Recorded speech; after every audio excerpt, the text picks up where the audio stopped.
Well, hello there, everybody. Thank you for joining us and a continuing happy holidays to you. Hope your Christmas went well and hope you're ready for, the last 48 hours of this godforsaken year because today's Tuesday, December 29th, 2020. I'm Trey Crowder and that's Mark Agee. What's up, Mark? What's up, Trey? How was your holiday weekend?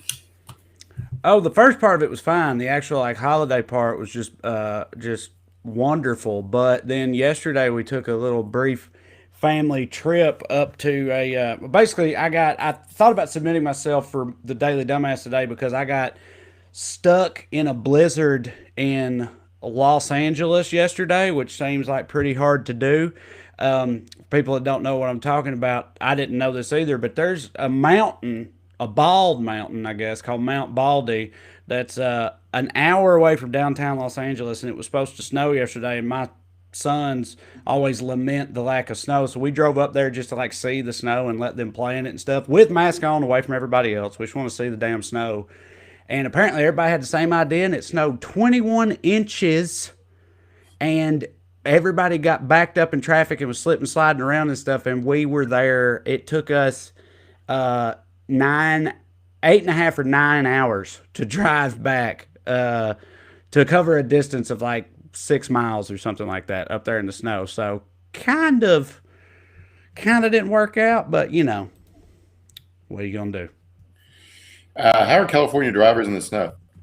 Absolutely horrendous. I mean, yes, that's part of it too. And even the resort that's up there, Mount Baldy Resort, they were posting on Facebook and stuff and saying things like, uh, our staff and everybody else is stuck out there with hundreds of Southern California's worst drivers, in the snow or whatever. Because I mean, yeah, they don't know how the hell to handle it. But I mean, I'm from the South. I'm not great in it either. I'm not, casting aspersions here. But it was a real shit show, shit What snow. It was a shit snow up there. in Virginia, we got enough snow that I understood some basic stuff. Like I remember when I moved to Texas, um, like I had an old Thunderbird with front wheel drive, but Texans apparently thought full wheel drive would help you in ice.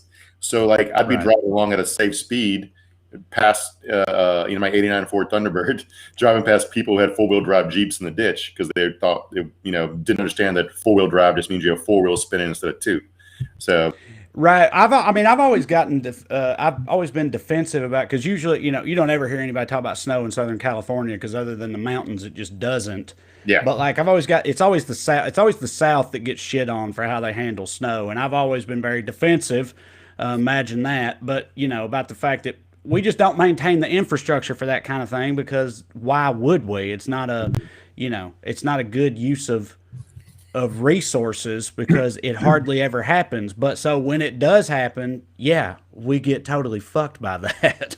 I have And it it shuts everything down. a long running theory that rural people are better drivers because we learn the physics of cars first as opposed to the laws. Like you take driver's ed in a city, you just learn the laws and they put you in a car.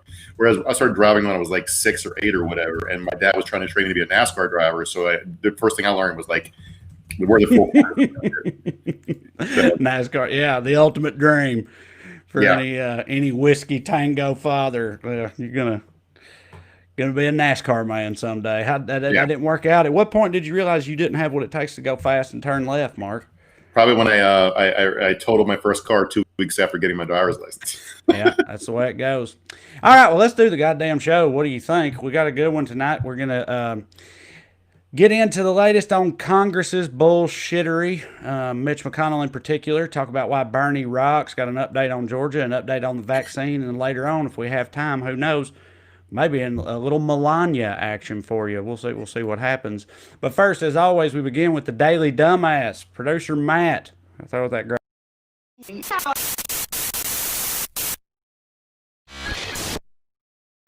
Tonight's DD is any one of you out there who ever doubted the street cred of Michael Cohen. And if you don't know what the hell I'm talking about, well, just watch this clip. Now, I did the mandamus because I made a promise to guys back at Otisville and others, like my buddies Tony Meatballs and Big Minty, that I wasn't going to stop once I got out, once I was put back on home confinement.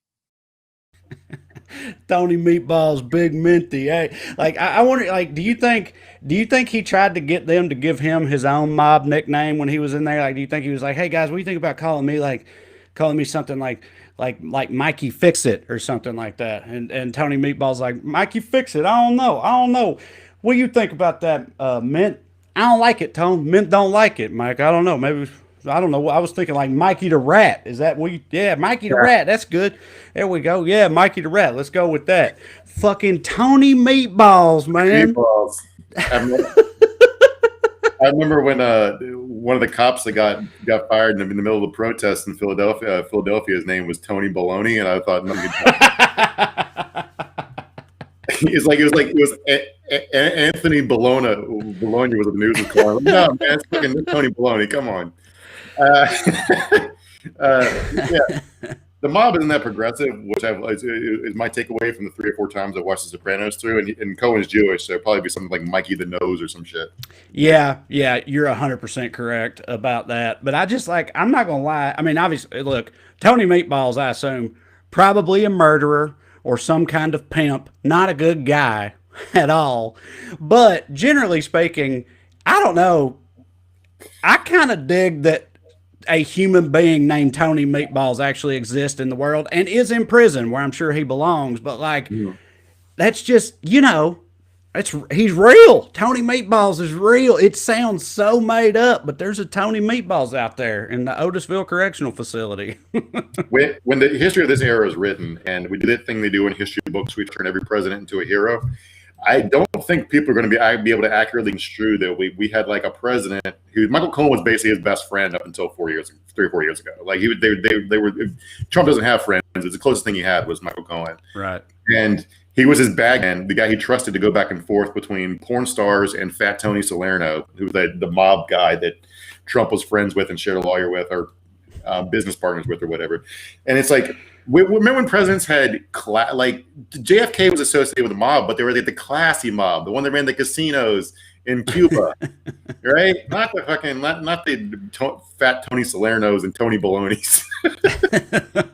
Not even a family trade. They're a glorified crew over there in Jersey. Come on. I love your I don't know, your traditionalist views on the mafia. Like, I appreciate it. Like, the mafia used to mean something, guys. These new age mafia, they don't get it. They don't understand. Yeah.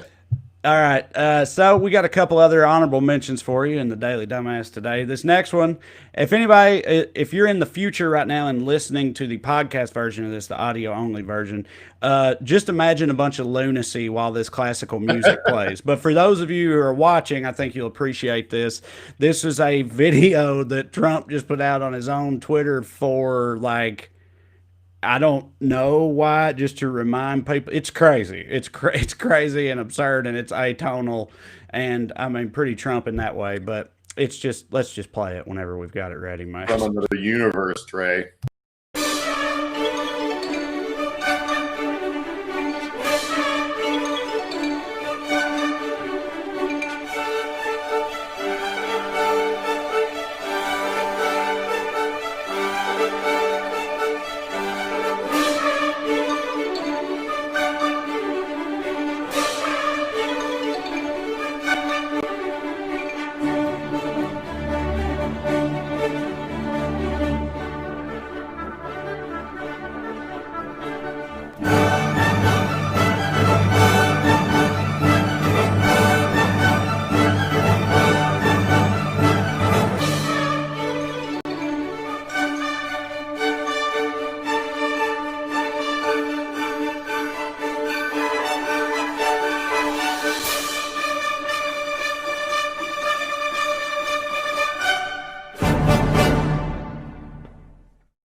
So very briefly, just to recap that, it's a video of all the things that Trump stands for. It says Trump stands for the military, Trump stands for freedom, whatever. And put to that music, and it ends with Trump literally hugging an American flag. This isn't my joke. I saw this on Twitter as one of the top comments, but it's a little ironic because, he's not really, he's more of a sit type of guy, I think, than a stand type. Like if he has his druthers, he's not even for standing. But Mark, what Also, it ends with the words Trump. He's what's for America. Like, it's not even what even was that, Mark, that we just watched? What is that? Because they didn't just take the beef it's what for dinner song. They made it clear that the whole video is an homage to the beef it's what's for dinner commercial. Holy shit. You're 100% right. That's been like so long ago or whatever. I didn't even think about that while watching it. But like now that you've said that, that's literally what that was. It was a beef it's what's for dinner homage. Trump, he's what's for America. What other explanation is there for that? Given the same music and the syntax at the end of it. Trump, he's what's for America. That is hilarious. I'm not sure what my favorite part is. You got your standard stuff in there, like the trucks and the tractors and the factory jobs. But you also had the Trump in front of the Blacks for Trump signs and the Women Trump bus and a WCW championship belt on his desk, I believe, and also a photoshopped in Nobel Peace Prize that he didn't win. So it's really, it's really a bunch of shit. I think that's his concession. I think it's like the closing. Okay. This is like the roll credits on his presidency and like declare victory. You know? I hope so. I mean, that would be an optimal rationale for that as far as I'm concerned. But yeah, just really, really something else. Just going out with an Arby's parody or whatever you want to call it. But, so, all right, one more honorable mention for you. Lady in Minnesota, a congresswoman, I believe in Minnesota, she ain't buying all this people dying from COVID bullshit, apparently. So let's just, Matt, if you've got the clip ready, just play it. Let's hear it from her in her own words here.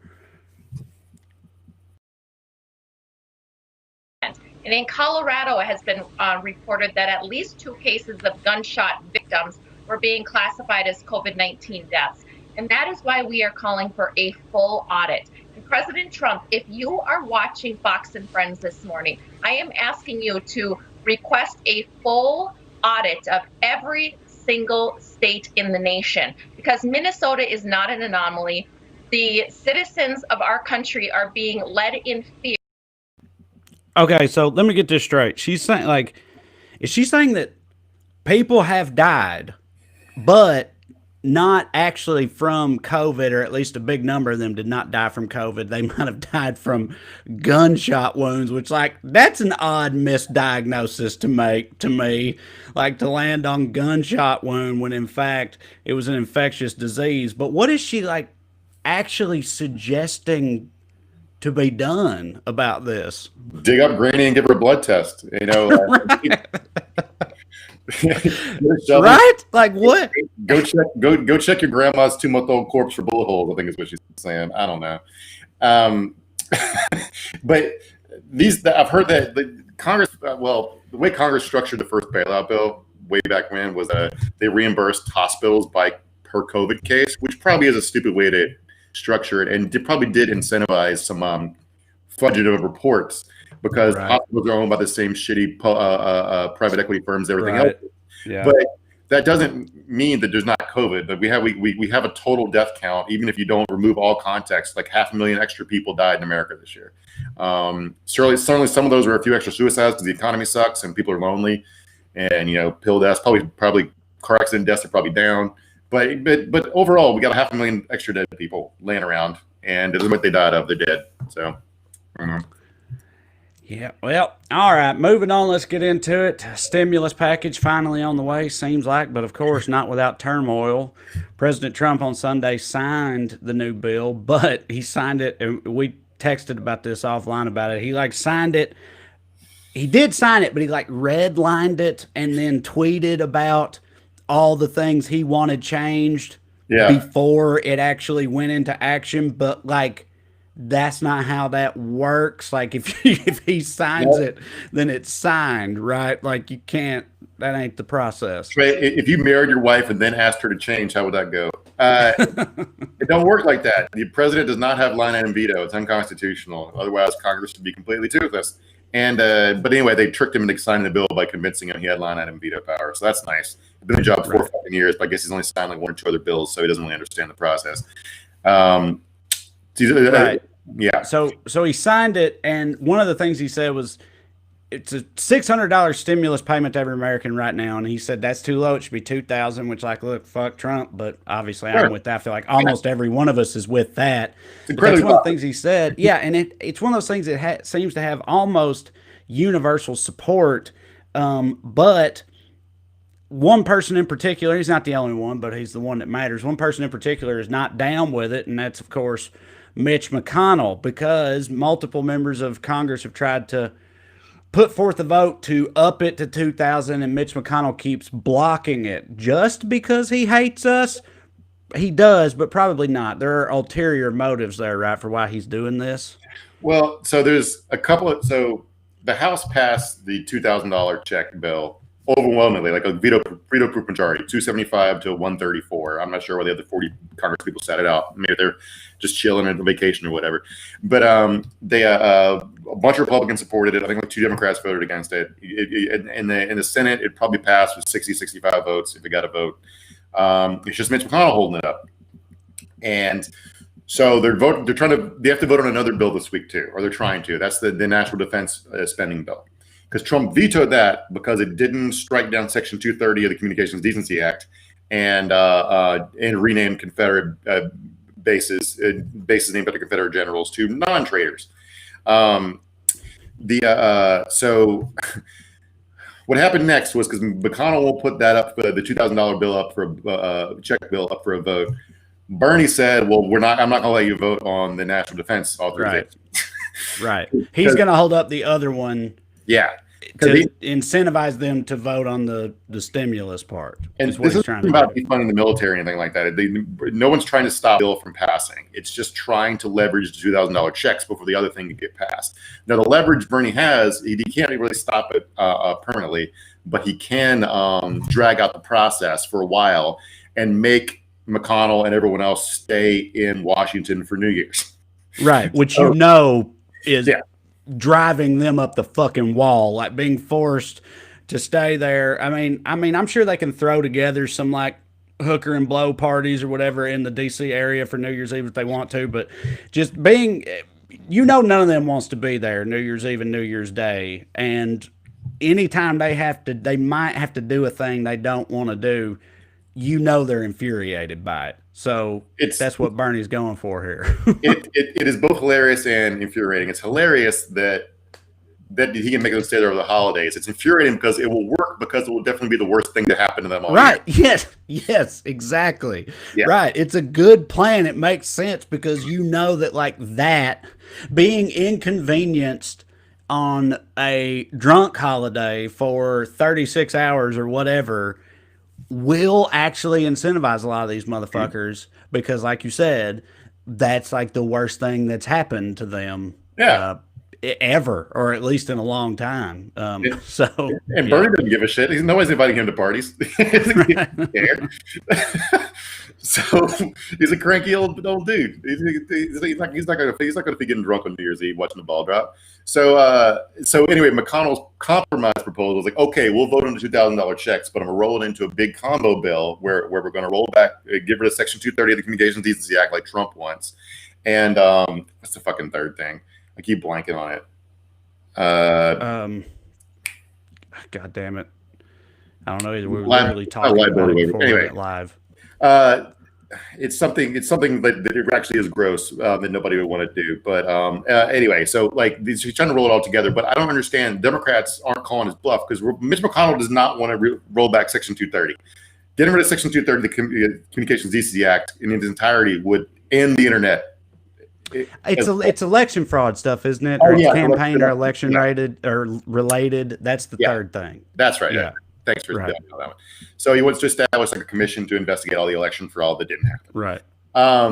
And for the life of me, I don't understand why Democrats won't just give like the Democratic instinct to bail Republicans out of their own jams is extremely weird to me, because what you can do is take the deal on both things. Be like, okay, because McConnell's not going to repeal Section 230 because it would wipe out a lot of wealth of a lot of his donors, right? Pretty much every .com business will become, stocks will go through the fucking floor.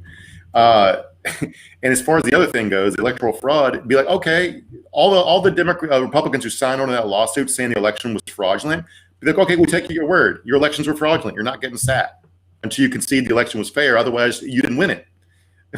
You see what I'm saying? Yeah, right. And what? And you saying like what this democratic instinct to like bail them out? You're talking about one in particular, right? I mean, not the only one, but someone in particular. Dick Durbin. Yeah, throw Dick Durbin up there, Matt. Yeah. So yeah, throw the video up, Matt, whenever you have it. They came up with a good bill, one I was proud to support. This annual legislation has been signed into law for 6 consecutive decades. When the Senate fails to do anything, they always do the National Defense Authorization Bill. It shows that Congress can come together, at least on this measure, when it comes to supporting our men and women in uniform and keeping our country safe. This year, the bill authorizes $740.5 billion in defense spending. It provides another 3% well-deserved pay raise for our troops. It also recognizes that many in the armed forces are on the front lines here at home as well, helping fight the ongoing COVID-19 epidemic, providing our troops with necessary benefits and protections, including a 10%. So here, Dick Durbin is the minority whip. He's in party leadership. It's his job to keep the party unified, to get to present opposition to Republicans. And there he is coming out and trying to take away the only leverage that the left has to force a vote on the $2,000 checks, just to tell Bernie to fuck off. I don't know. No, literally, why is he doing? Is it because it's a military thing? Is it because like you never go against the military no matter what, and so in his mind, like you can't not vote on a military spending bill or fucking what? Like why? The $2,000 starts phasing out at $75,000 in income per year. So pretty much everybody in the military would get it who isn't a colonel or a general or a boat captain. So I don't understand. The military families want this too. This isn't difficult to frame or message or whatever. And again, the bill is still going to pass. It just won't pass until the 1st or the 2nd.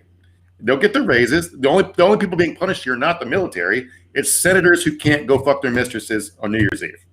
That's it. So it's just political malpractice. And right, and also again, when you have, and I know that Trump wants those other things too that are bullshit, but still, when you have Trump, their God emperor or whatever, literally yelling at them to make it $2,000, like he literally said, the Republicans, unless the Republicans have a death wish, they should make it $2,000.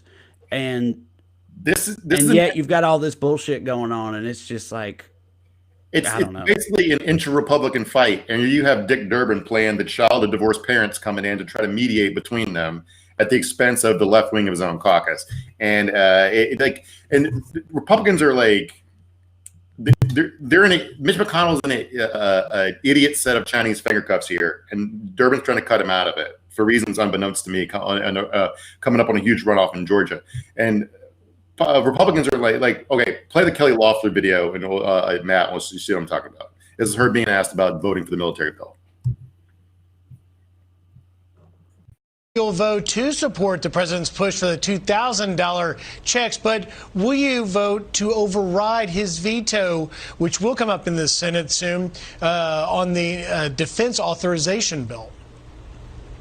Well, look, Griff, I have been proud to support our men and women in the military. President Trump has been a huge champion for our military in rebuilding it, in securing our national defense.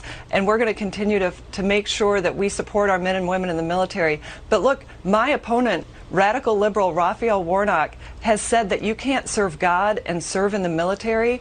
That's wrong. That's an attack on our military. And he would be the first in line to stand with Chuck Schumer and cut funding to our military. Georgia is an incredibly important military state in this country, and I will always stand with our men and women in the military, and I thank President Trump for fighting for them.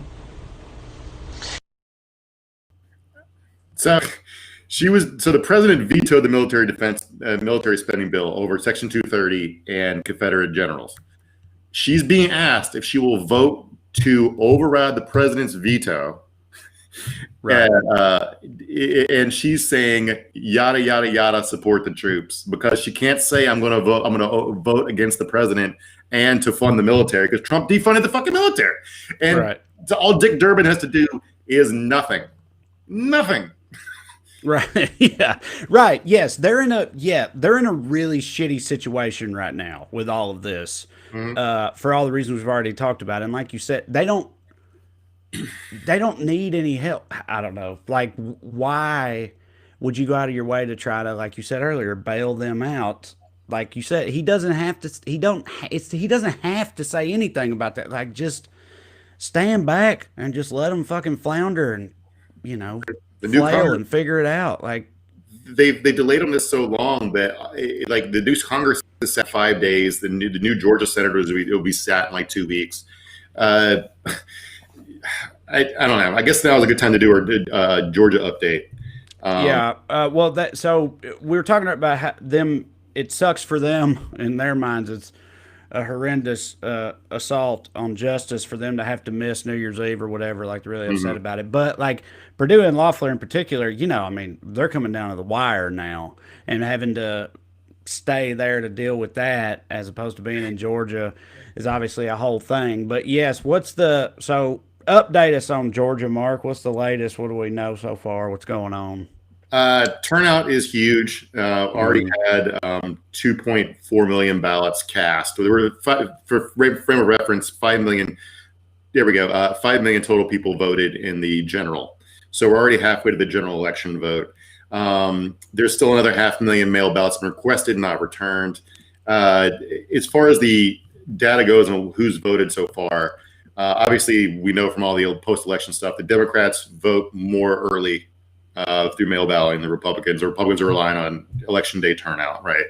The mail return ballot so far is more Democratic than what voted in the general.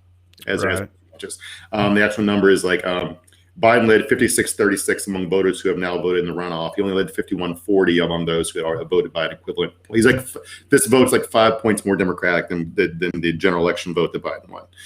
So it's looking pretty good for them there, and I'm assuming that's because Trump voters just aren't voting, and that's what's swinging it a couple points.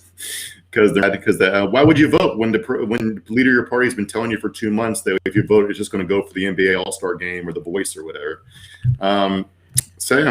Right, but isn't there data? You put it in the outline here about Purdue running ahead of Ossoff, and you're talking about what happened in the general, the numbers that they had there, or what? Yeah, I mean, some people ticket split. They voted against Trump at the top of the ticket, but still voted for Republican Senate. That happens. People personally find Trump distasteful. This shouldn't shock a lot of people. So hopefully this is enough to swamp that effect of people who still want a Republican Senate, even though they didn't want Trump to be president. So you're going to need all those votes. So if you're in Georgia, still vote. Don't think you got anything's locked up by now. For sure, and I'm just trying to like work through this right now logically. If they're those people you're talking about, the ones who weren't for Trump but were still Republican, they voted for Purdue but not Trump or whatever.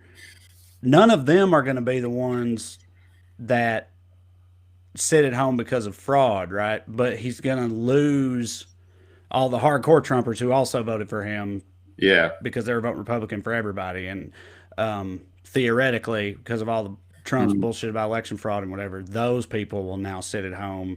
And we hope that's enough to make up a 90,000 vote difference is the idea.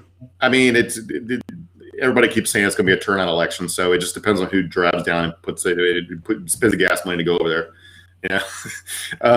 But like this is what weird shit going. Look at the polls. Like Warnock's polling higher than Ossoff, which means that some people are planning to vote for Warnock and Loeffler. So I don't Warnock and Purdue.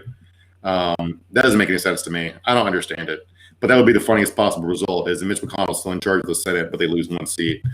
But this stuff is important because McConnell wouldn't single-handedly be able to hold up a bill that would get 65 votes. if Chuck Schumer was the majority leader. Now, I'm not excited about Chuck Schumer as majority leader, but I am excited about not Mitch McConnell as Senate majority leader. Right. Yeah, absolutely. All right. Well, let's get into some vaccine talk here.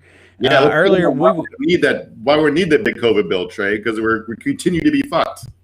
Yes.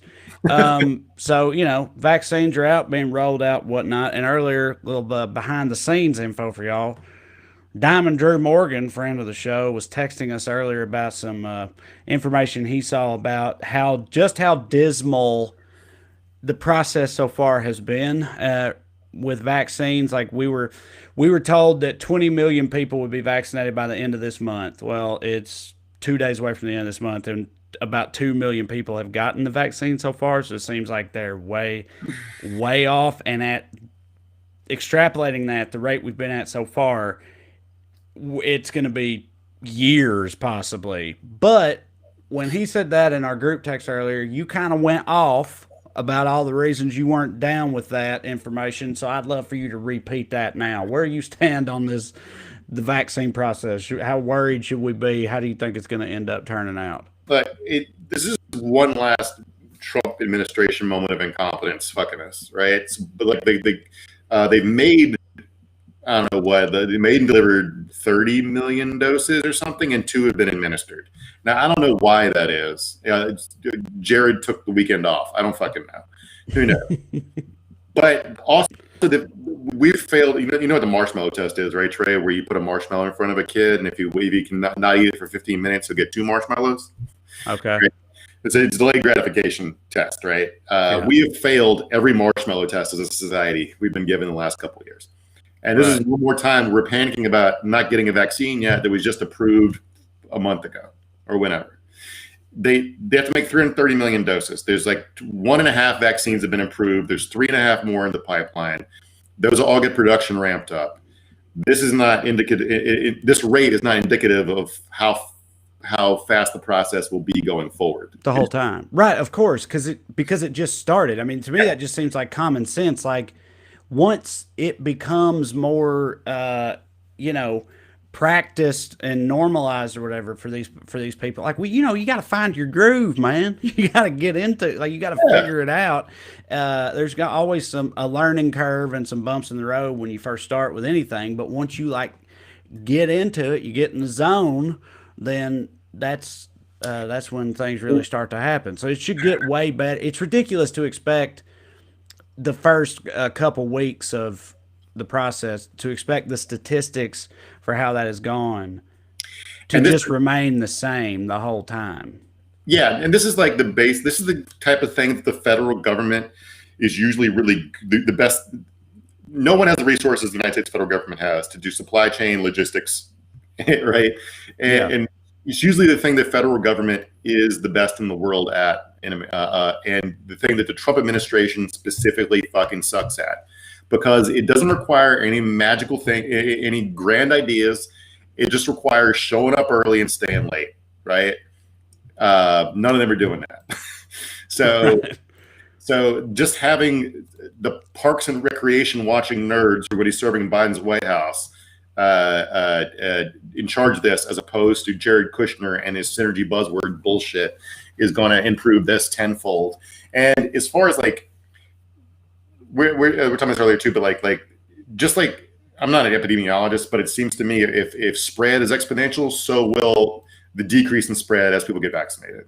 So, right. Yeah. I mean, yeah, you would think like that. Right. You would think as more and more people get vaccinated, even if we're nowhere near the number we need to be at to hit herd immunity or whatever, still there will be this ripple effect of fewer people who even aren't vaccinated getting infected because of the correlation between that number rising and the other one falling down. I mean, I'm not an epidemiologist either, but it just seems like it makes intuitive that's what would happen. The caveat being, we don't know if the vaccine prevents disease or spread in disease or just disease. Like, it's possible you can be vaccinated and not have any. It just makes everyone asymptomatic carriers, which means you vaccinated, you still might not be able to go hug your grandma. Well, okay, but on that note, I mean, obviously the idea is the most high risk people will get it first. It's prioritize the frontline healthcare workers, and then also old people and people at risk. But that's another thing. Like once as we get all of those people taken care of, that will also make it easier for everything, all the other gears in our society to move like more normally, right? Like once that gets done. I mean, I'm just trying to be hopeful about this thing because I'm losing my fucking mind with this shit like everybody is. And I'm so ready for it to be over. And I know it's not over yet. And there's still a lot of rows to hoe. And I get that. But I'm just trying to be optimistic here. Like there is fucking hope, Mark. Yes, yeah. There's hope. It's there is a light at the end of the tunnel. So, but like hearing, you read that article the other day, Trey, but the here in LA, man, we're down to like a handful of ventilators, and they're treating patients in hospital gift shops and conference rooms. So wear your mask. So okay, to detour into that just a little bit, LA's been really, really bad for COVID lately. They just, the Department of Health just asked Hollywood to shut down all productions again. That was like today or yesterday. Emphasis on down completely. Not ordered, not required. Right.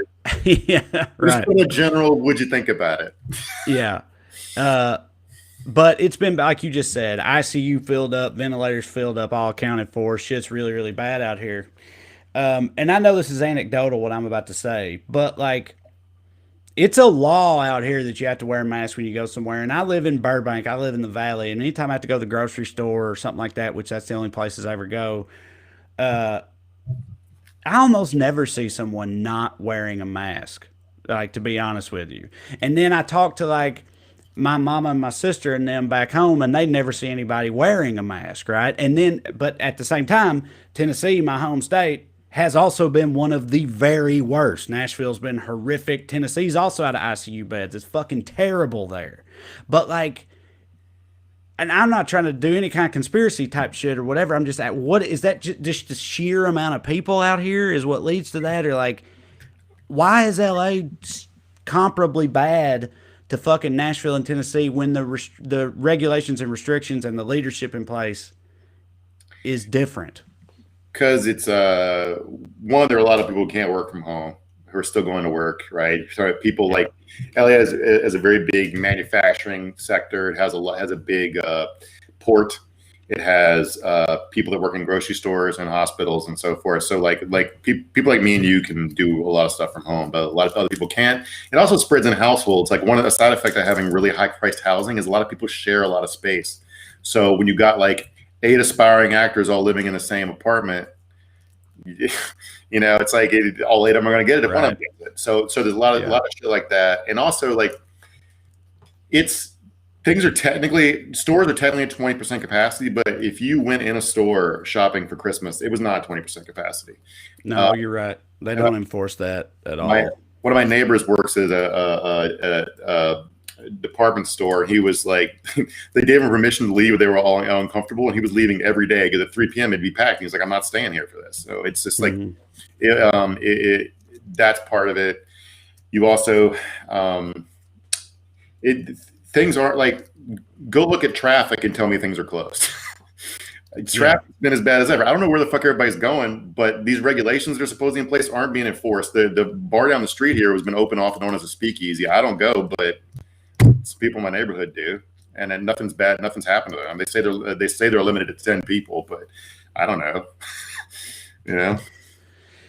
Yeah, I don't know. But it is like, it is maddening and infuriating, and like the semi-deniers, the people in the middle who are like trying to question this shit, who aren't deniers but are wondering. Like, you look at the data, like North Carolina and Oklahoma have comparable infection and death rates, even though one has a Democratic governor who shut down schools, I think, and the other one's Oklahoma. I know. That's what I'm saying. Like when I brought it up, it's like I hesitated to even bring it up because, like I said, I don't want to. I don't want to sound at all like I'm saying, so why are we even wearing these fucking masks? You know, if it ain't helping, like that's not at all what I'm trying to say. I'm just trying to like understand it because it don't make no sense, Trey. I'm just like what I threw up my hands. I'm not an expert. Tell me to wear a mask and to stay home. So I'm doing. I feel like they're just like out of ideas. So that's the only thing I think of to do is so hospitals don't run out of capacities to try to limit it by making some rules, and people aren't following them, and also they don't seem to totally work for some reason. It's a magic disease, buddy. Yeah, right. Yeah, I mean, yes, it's a fucking, it's just a force of nature. You know what I mean? You can't explain everything about it, I guess. Or I mean, in this way, it's gonna do what 5G, it's gonna right? do. It's 5G. Yeah, 5G. Um, all right, so this is a funner topic here as we get headed towards taking the viewer comments and whatnot. Trump's pissed off, apparently. Mhm. She's pissed off about a lot of things, but one of them in particular.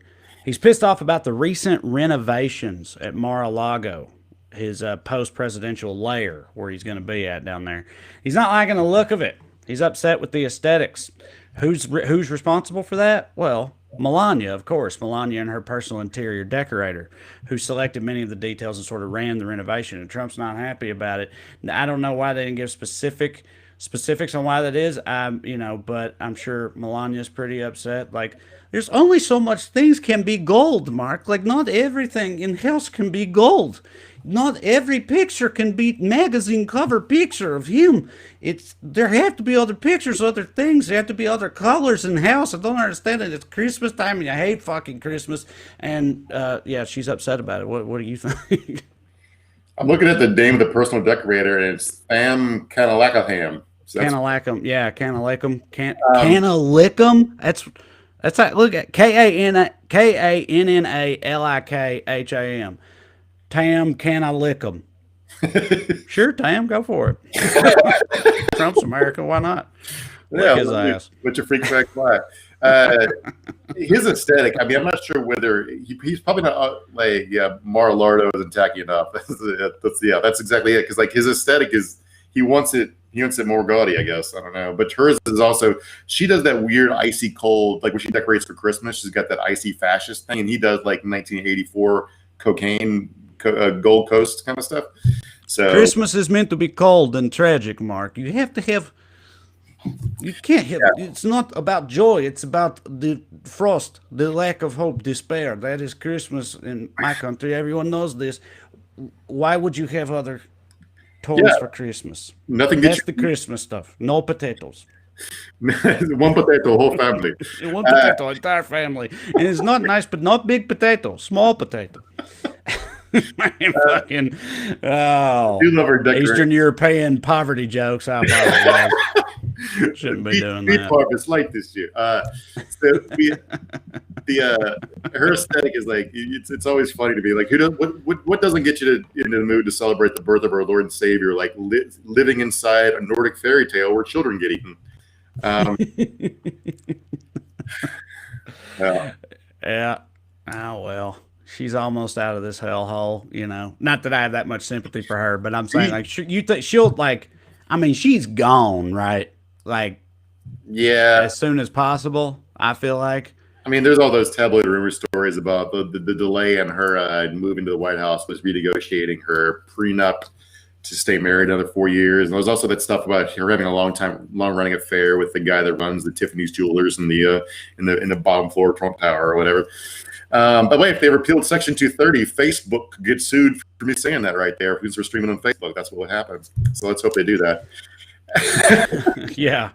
Well, I mean, I think you just the video, all the videos and the compilations that have been put together of her like being overtly upset by his physical touch, or you know what I mean, like all of him trying to like hold her hand for a photo op or whatever, and her being like, like. I mean, dude, she's not happy for sure. And I don't, you can't be getting divorced while you're in the White House. I just feel like she's gone again. Not that I care. It just seems like they haven't even. I mean, they've been sleeping in separate rooms at the White House. That was a public story. So like, whatever's going on in their marriage is none of my business. But it's weird. Did you see the story about, speaking of Mar-a-Lago, that legally he's not technically allowed to live there? No. Why? He had it rezoned as a club for tax purposes or something, so it's not technically a residence. So if Palm Beach wanted to, they could sue him for living there. That'd be fun for him to get if he got evicted and sent back to New York. Yeah, I hope just anything that can be done to him once he's no longer the president is done to him, frankly. Just fucking throw all that shit at him. Why not? He deserves it. Start sending in y'all's comments and stuff, whatever you got. Georgia, COVID, the vaccines, whatever y'all are thinking about, hit us with it. But in the meantime, we're waiting on those. Mark, you were wanting to ask me about something, right? I wanted to ask you what you thought about this Hilaria Baldwin situation, which we don't do a lot of TMZ towel stuff here, but this is fucking too great. Yeah, Hilaria Baldwin, Alec Baldwin's wife, apparently is actually she's Hilaria, and she speaks with a Spanish accent, and she's like, all European and into yoga and stuff like that, and her name's Hilaria. Well, apparently her name's Hillary, and she's from Massachusetts, and she doesn't actually talk that way. Okay, is that confirmed true, or is this just okay? All right. Well, that's amazing, because I had to ask if it was confirmed true, because I'm gonna be honest with you, as someone who has been accused often and for years now of faking an accent and everything, I kind of wanted to give her the benefit of the doubt, because I know how annoying that is. But on the other hand, if it's like confirmed true that is what she has done, then I mean, that's fucking hilarious. I will say, as someone who's can vouch, because he's been around Trey when he was too drunk to fake an accent, he definitely do be talking like that. I do. Second, so there's video of her, not having the accent, and then there's video. If you don't know who she is, she's like a influencer, half-assed life coach, yoga instructor / chef kind of person. I don't know. She does like cooking segments on the Today Show kind of shit. And this video of her going, she's from Massachusetts, lived in America her whole life. She's like, can you pass me the, how do you say cucumber? Cucumber, how do you say? You make the pickles. And then she basically, when she got caught, she tried to say that because she has some sort of Spanish heritage or something, and she spent, like, her parents moved back to Mallorca. And she's like, when she talks in Spanish, she basically code switches, and she forgets to not use her accent. That's her like excuse, is like what she's saying.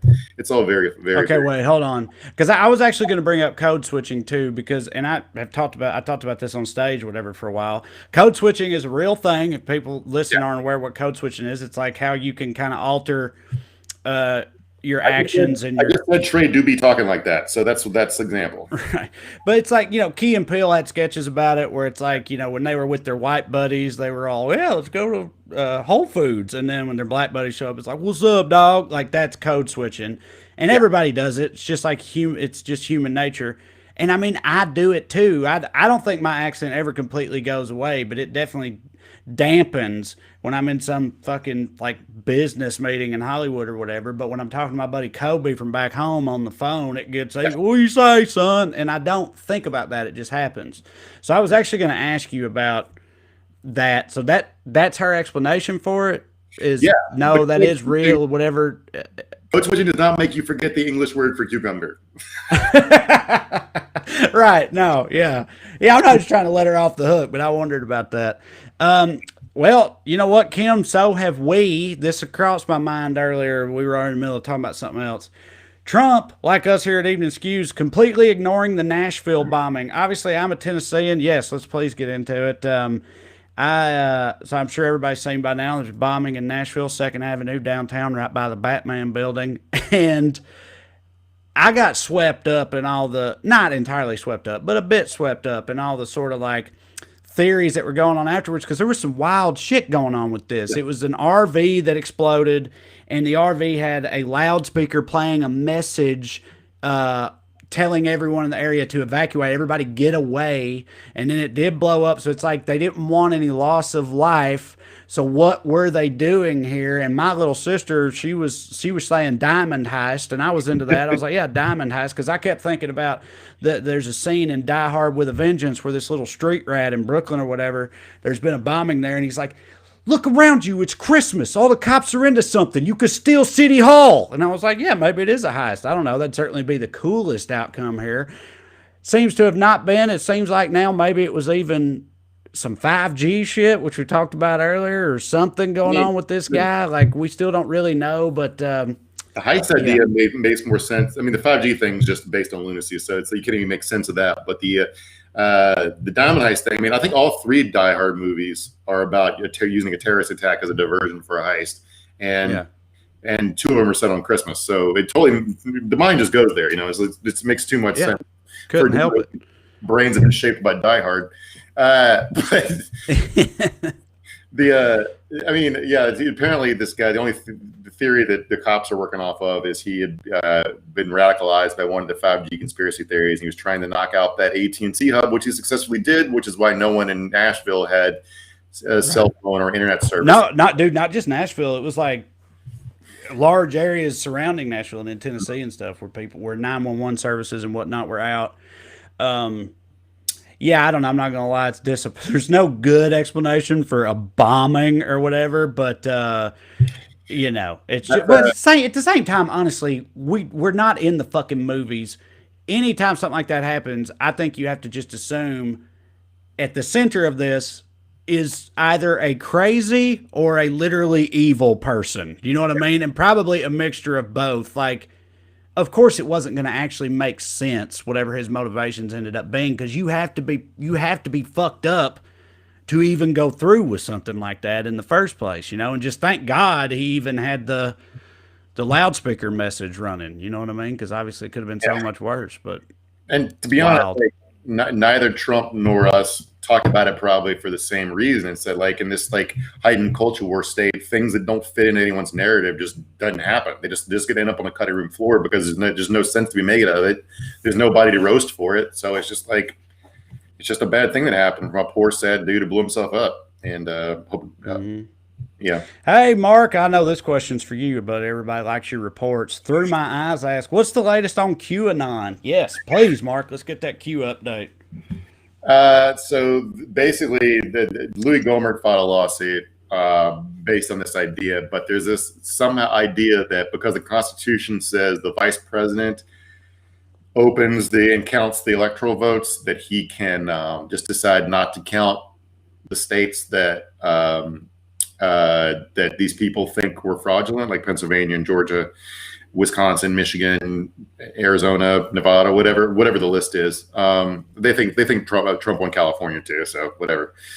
So, I mean, if this was true, I sure wish Al Gore had heard of it because he could have just named himself president. But no, that's supposed to happen January 6th, and they're suing Pence to make him. This is how fucked up it is. They went to Pence with this idea. Pence told them they were crazy. And so they're suing Pence to make him do their idea.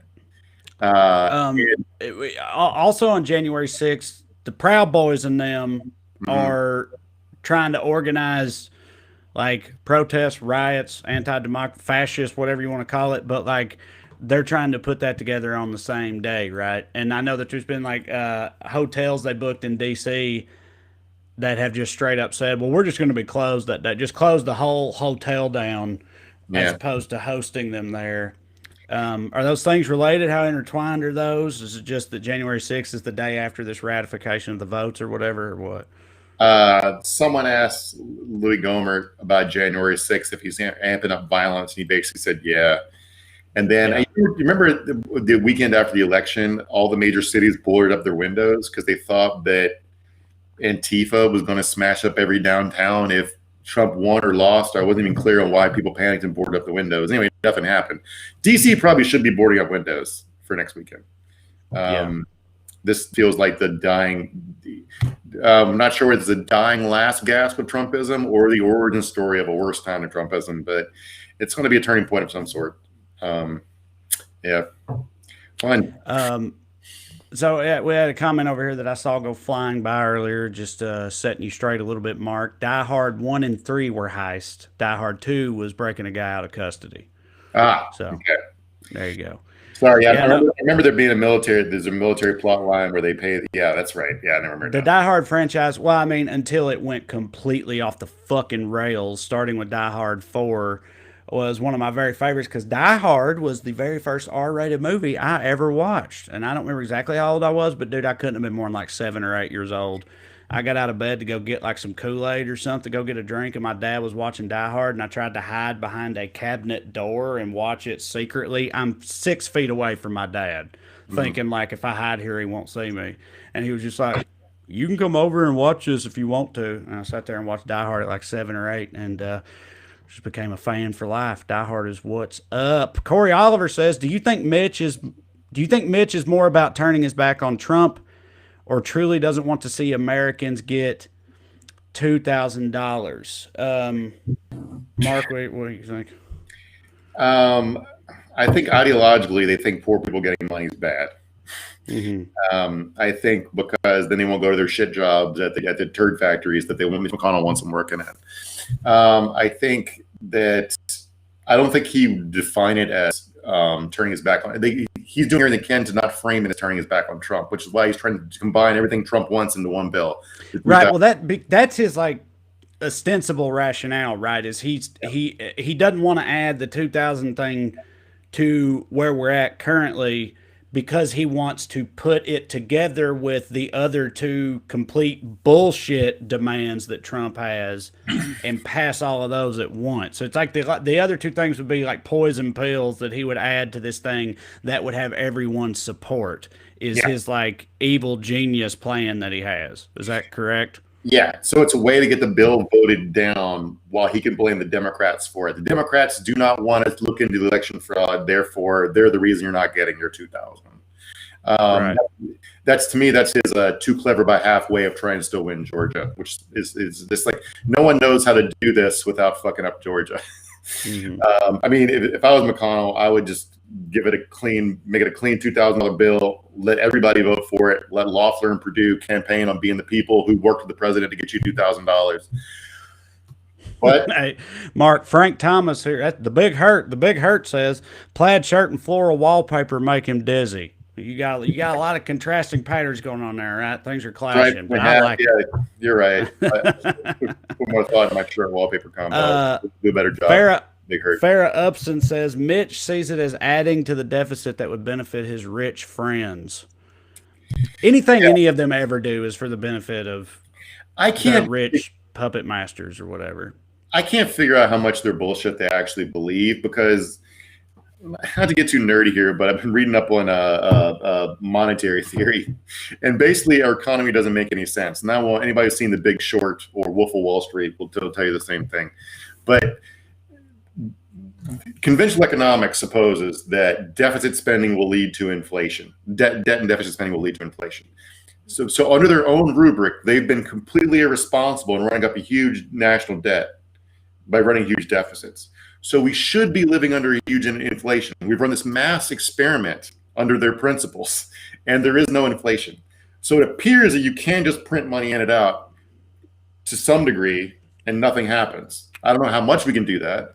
But like if they still believe they're worried about inflation because all their rich donors' money will become investments will become worth less, it's just not happening. So I can't even figure out what they think what they think anymore. Well, it's also just like there's always money for the things that they want. You know, like there's always money for the army and all that shit. It never even comes up that there might not be.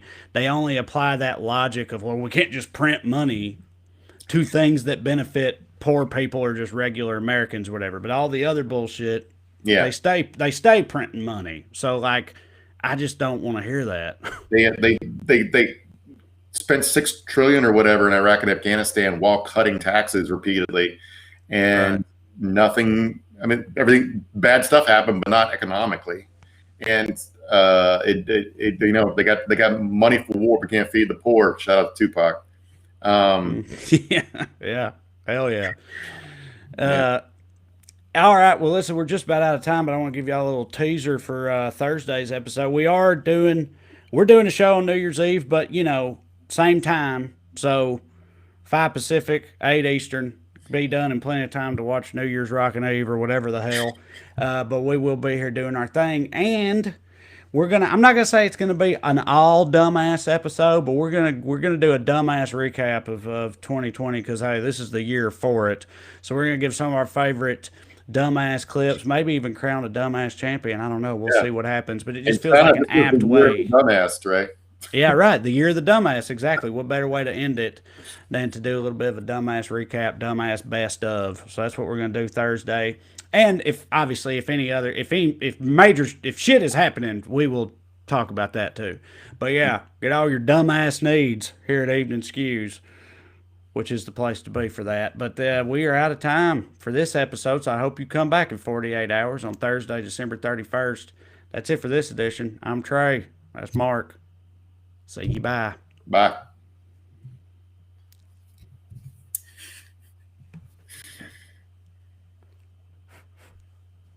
like to blow them out. I blow them out, holster it. That's what I do. Still says live, Matt. Yeah, producer Matt's in here. No video though, and it still says we're live. I don't know if we are. We live, Matt? See you later, Trey. We'll just click off, I guess. So we do. Okay, yeah. Yeah, all right.